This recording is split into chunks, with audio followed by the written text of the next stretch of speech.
guys, welcome to the Everett Silver Show. We have exciting guests as we do every week, and so I want to thank you so much for tuning in, and I'm always bringing it to you, so thanks so much for staying in tune with us. Stay connected. You're watching the Everett Silver Show.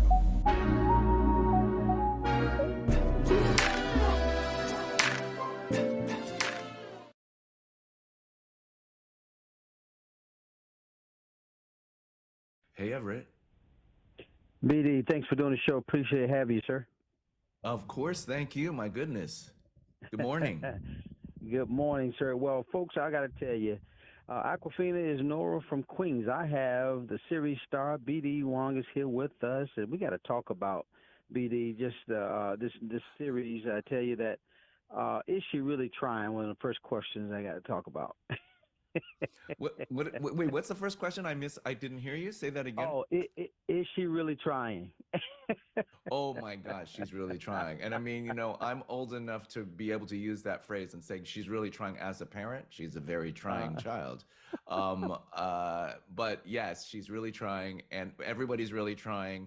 I think that's kind of the fun of the show is kind of trying to find your way in a very difficult world in whatever generation you're in, and that's what's happening in season three in an even bigger way than in season one and season two. I think it's really found a focus and a fun that is balancing kind of this heartfelt family thing with crazy, wacky, irreverent things. now, BD, you play Nora's chill dad, Wally. Talk about your role. Well, first of all, Nora from Queens is based upon Aquafina, who is Nora, who is really Nora from Queens. And so there really is a guy named Wally who is Nora's dad. And Hmm. so he's a character based upon a real person in real life.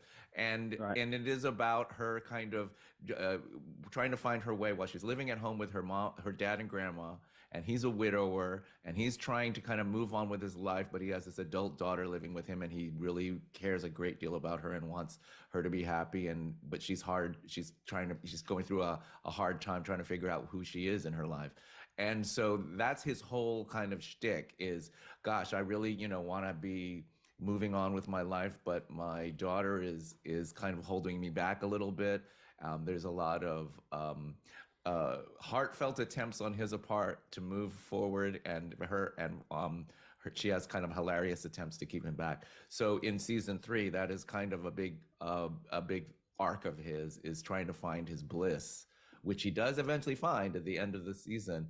And but it's a really really hard journey for him. Actually, he starts out in that season at a real low, and but he's a very I like him very much. He's a very sweet, and he's trying really hard to be the best dad that he can be under the circumstances. And I think what adds to the series as well, you got guest artists, man. Like Michael Bolton, and mentions a few. But what is that like to add to the show? I sang with Michael Bolton. I don't know what to tell you. I can't do any better than that. I mean, I sang with Michael Bolton. So you're going to have to tune in and see that. It's pretty incredible. I never thought in my whole wildest dreams that something like that would ever happen.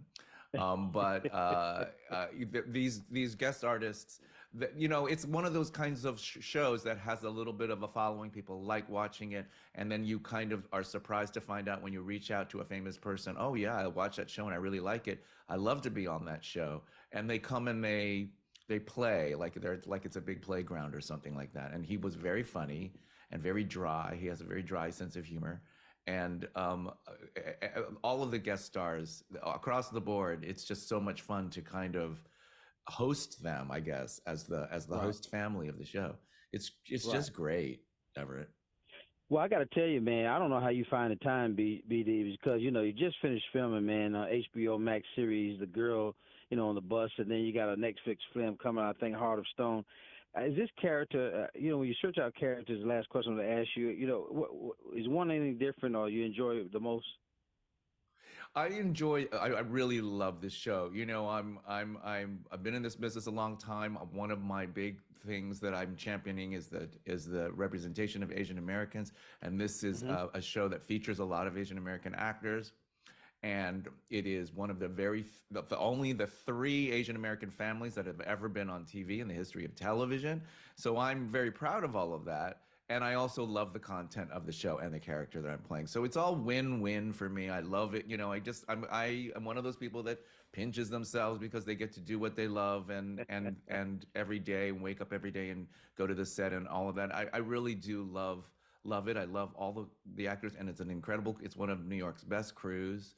So it's been a great experience, a really, really great experience. And I believe that it translates to the audience. There's a certain kind of fun that we're all having that I think definitely translates to the audience at home. Absolutely, I know. I love it, and then, of course, everybody got to catch Aquafina is Nora from Queens Wednesday. I believe it's for April the 26th, Comedy Central on. I think it's 10:30 p.m. Eastern Standard Time for the all new season. So, again, I have the star BD Wong is here with us. Thanks for doing the show, sir, and I appreciate having you. Thank you, Everett. All right, man. Bye bye. More guests coming your way. Don't touch that dial. I'll be back in a moment.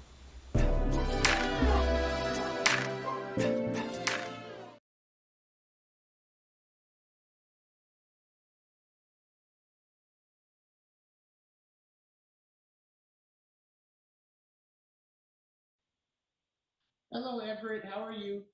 Hi, Everett. Fallon, Fallon Apollo, thank you so much for doing the show. What a pleasure to have you both. And guys, putting on, I guess, the chips are on the table in Vegas. MTV's Couples Retreat. I have Falynn Pina and Apollo Nida here with us. And all about the new season, which has 6 celebrity couples. And so we got to talk about it. And I guess, Fallon, I'll start with you. Talk about this, the new season. You know, Jalen and I going into this season, we had a very open mind. We were having issues in our relationships, as were all the rest of the couples. Everyone had different issues.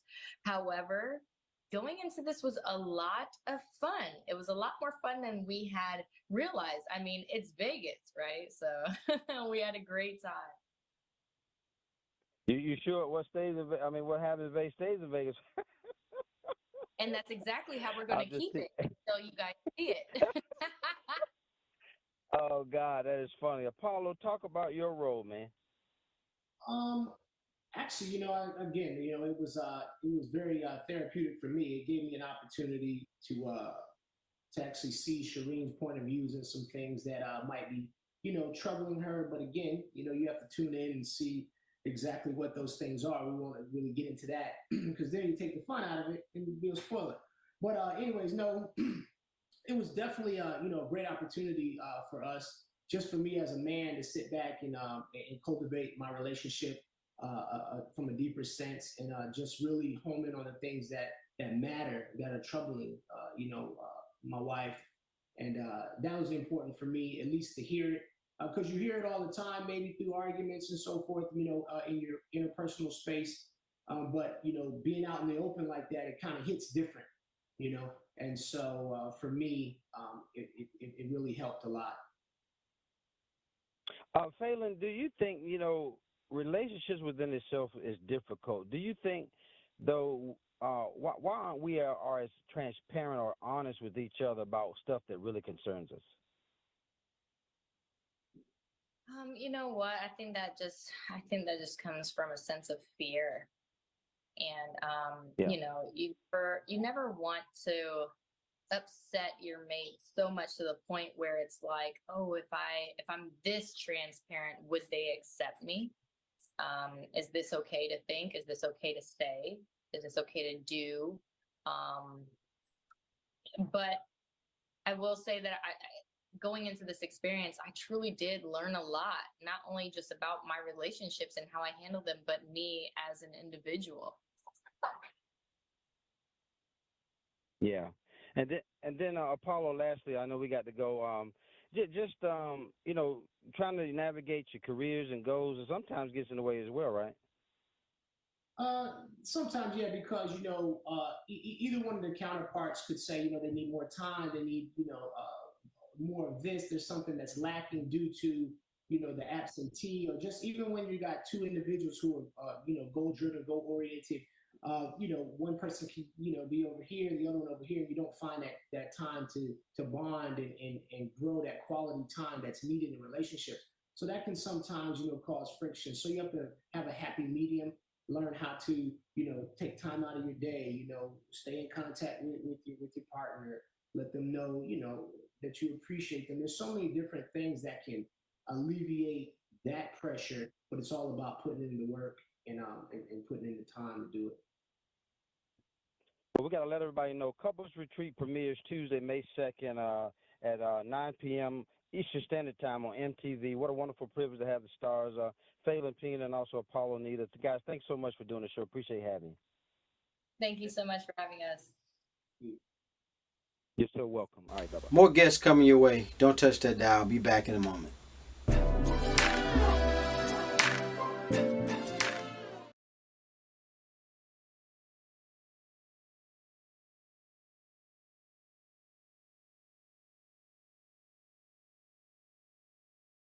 Hi, Everett.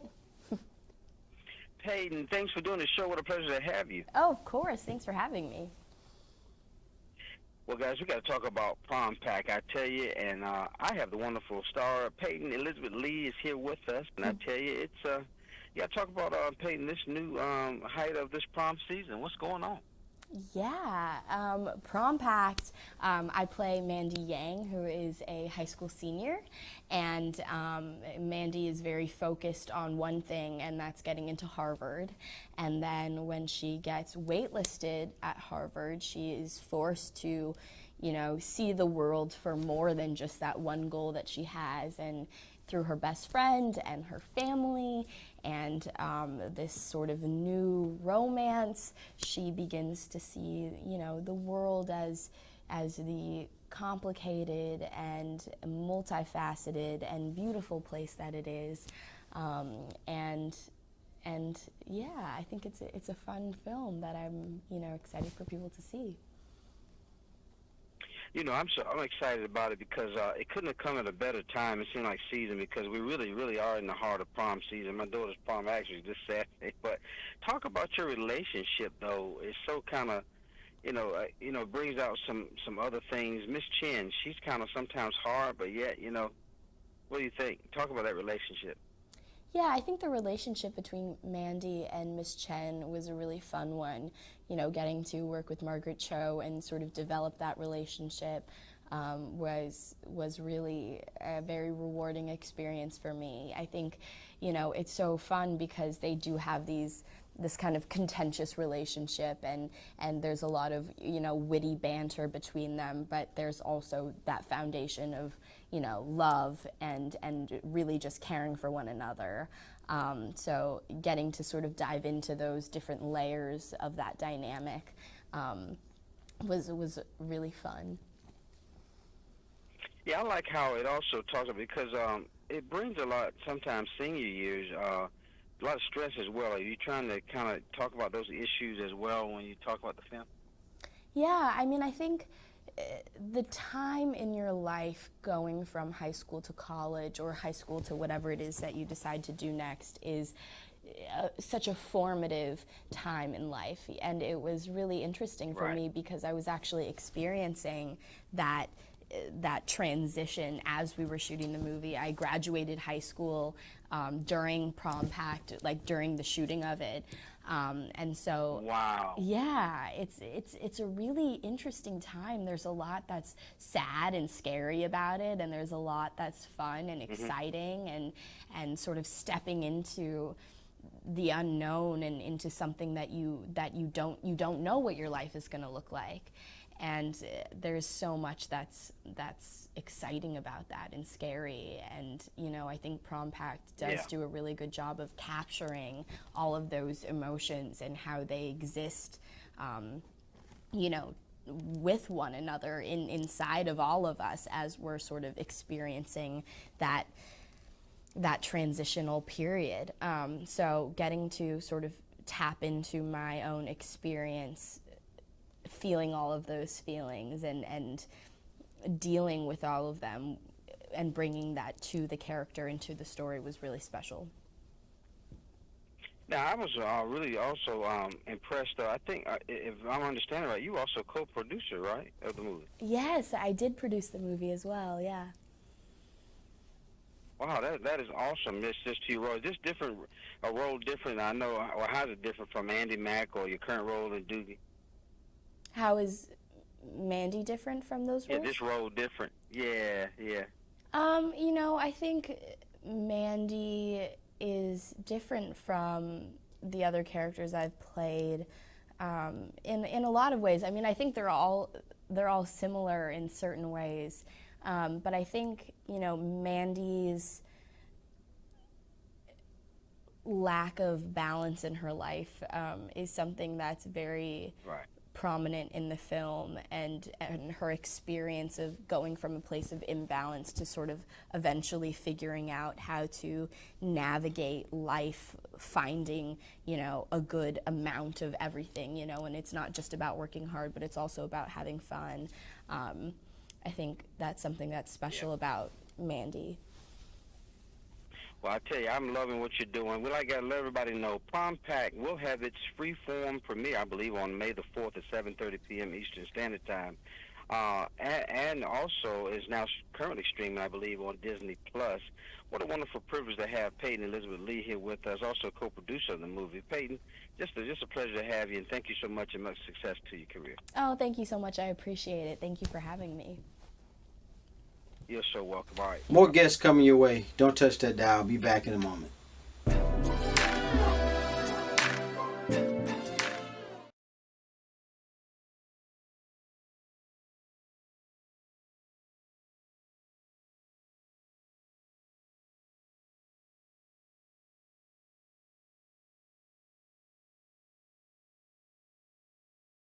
Hello. Well, what's going on, fellas? Everybody, I'm glad that you're on the show. We got to talk about how to free yourself and your family from a lifetime of clutter. Peacock's The Gentle Art of Swedish Death Cleaning. And I normally butcher names, so I don't know if it's Katarinia, Ella, and Johan, but I tried my best. Am I correct? Oh, that was good. That was good. Amazing. Man, I'm proud of myself, man. I tell you. Well, folks, we got to talk all about this new transformational series, and so we got to talk about it. And guys, just talk about the first thing I need to ask, the Gentle Art of Swedish Death Cleaning, who is that or who are they? The Gentle Art of Swedish Death Cleaning, first of all, the TV series is based on a book with the same title.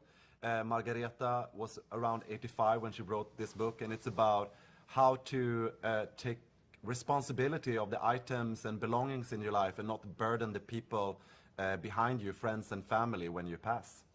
And also, it's such a good practice to do so you don't burden yourself while you still are alive. Exactly. Yes, it's really like a life-affirming show. Even though we have the word death in the title, we really help people to find their longing and feeling more fulfilled and proud over themselves. You know what I love, guys, is that not only do you sort out, I know people sometimes think about cleaning, but you're sorting out not only their homes, but their life, their relationships, too, as well, correct? Yes. Yes. The show is about self-editing in that sense. I mean, we are 3 guides. We are experts, but we're also guides. Each episode is really different because it's 8 really different personalities that we meet. Like the participants have gone through hardships in very different ways. So it's a journey that we start that we hope they will continue with. Yeah, it's really an ongoing process also to do that cleaning thing. So, yes. Now talk about, guys, though, is it a psychological thing for most of us to stay organized, or is it what is it, man? What is that so hard to get organized? It's too much stuff. That's actually the key point. But we're really short-sighted as humans. So if you're feeling discomfort, let me buy this and it will cheer me up. Or I should sort through this pile. No, it's not really that much fun. I'm going to watch TV instead. We keep escaping ourselves, even though we know we should do this for our future self. And that's why you need an Ella in your life. It comes and like, no, let's get this work done now.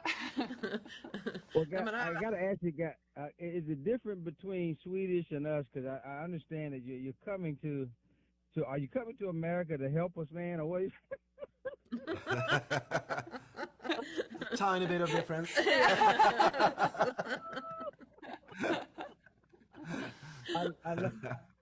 I love it though, man. But when you think in terms of, but when it's all over though, is there any better gratification of seeing the smiles on people's face that you've helped them kind of organize their lives? Yeah, Yes, that's it is. so. That's the best gift actually, to see that transformation and have that. It's so cool to be the one that could do that for them, help them. Yeah, I think one takeaway from this show, what was very gratifying for me, is that everybody wants to be close to their authentic self, and that's what death cleaning helps you with, because it's not just about the items being organized or tidy. It's about doing this edit in your life and start afresh and hopefully continue from there.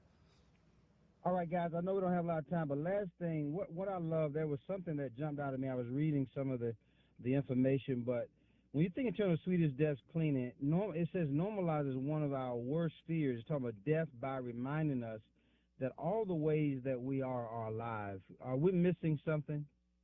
Yeah, no. I think it's the core of the show. When you bounce things off of death, it creates this sharpness of what really matters, what's close to your heart in your life, here and now, that you don't dwell in the past or have fake hopes for the future, but become really honest with yourself. And being that honest often involves a bit of pain, but it's also a wake-up call, so that you take ownership of your stuff and also of your dreams and your feelings and the way you live your life. There might be no storage space in heaven.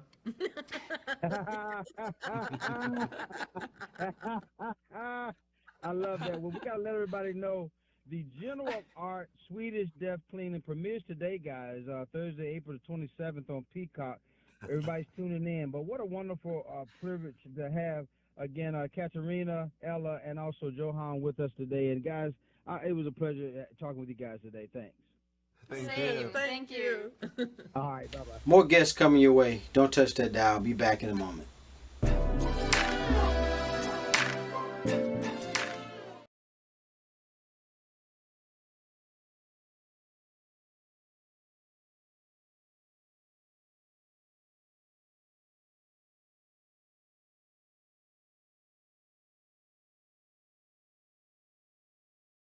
Good morning, Everett. Jerry, thank you so much for doing the show. What a pleasure to have you. Thank you. It's a pleasure to be here. Well, New York Times bestselling author Jerry Craft is back with an all-new graphic novel, School Trip, and I tell you, he's been winning a bunch of awards. We are talking about this from this previous companion novel, previous hit New Kid, and also Class Act. But we got to talk about School Trip.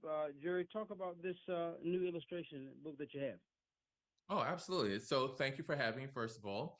So School Trip is the third book in the New Kid saga, and it follows Jordan, Drew, and Liam as they get to spend a week in Paris, which is something that I think kids will really love to see, because now all of a sudden, instead of Jordan just being the new kid, they are all the new kid, because they are learning a new language and new food and going to places like the Louvre and the Picasso Museum. So it's a lot of fun. Jerry, I'm always, kind of intrigued by you guys crafting this, man. And these books speak to a lot of issues that kids are dealing with. Why is that so close to your heart to illustrate?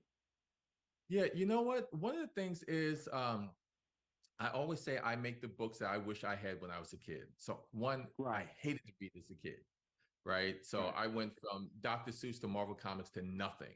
So if I can give kids the books that they can relate to, that they want to read, but that also teaches them to respect each other, that shows kids of color and all kids, but in loving families with supportive friends, and really give them things to aspire to, then that's my biggest goal. And that's what I hope that I have achieved in my 3 books. Yeah, because I love how, you deal with, especially with School Trip, the the friendship, the fears that some of the, just being in a different place. You're talking about going to Paris. The differences though that they just struggle with, even right at home, right? Yeah. No, there's things that they struggle with at home, and going to Paris and just seeing a whole new culture and seeing the differences in the food and the language, and just how the whole atmosphere, and teaching them to stop and smell the roses, to enjoy life, because our kids have a lot going on these days, so I want them to actually be able to relax and laugh, and feel like they're hanging out with friends. And that's really like the basis behind School Trip.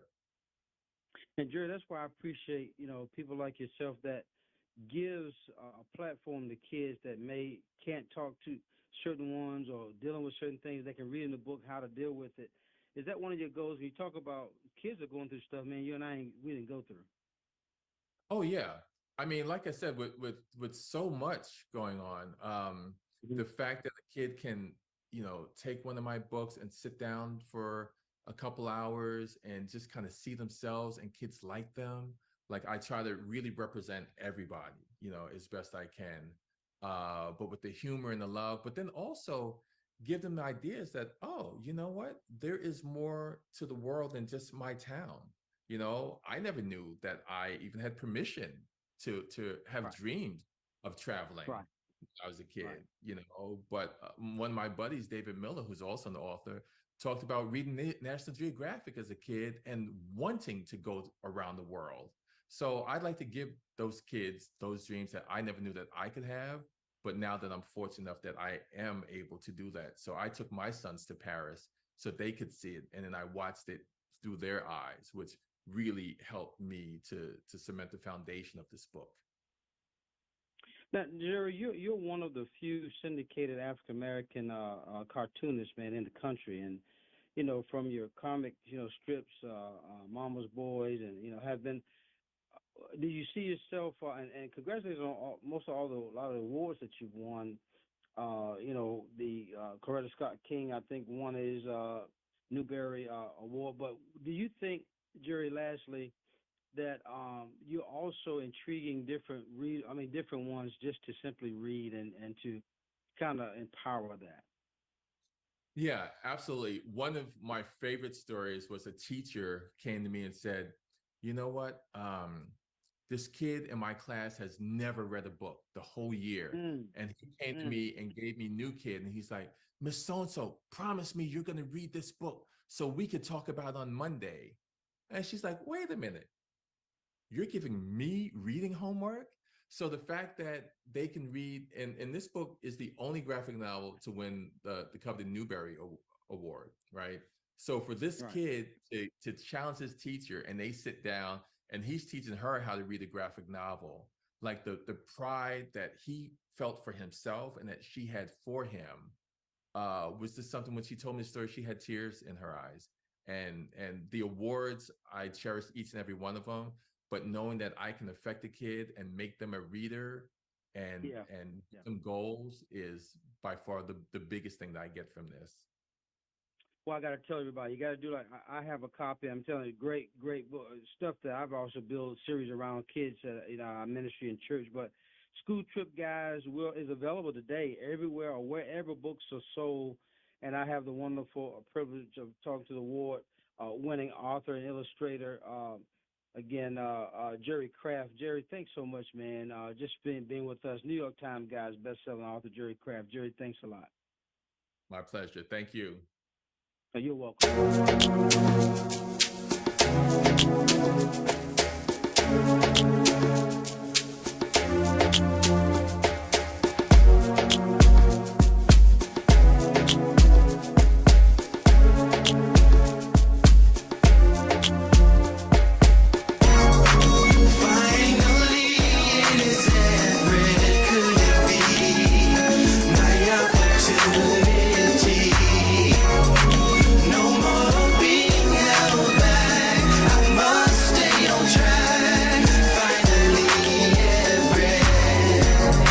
Seems like forever is coming. I can't believe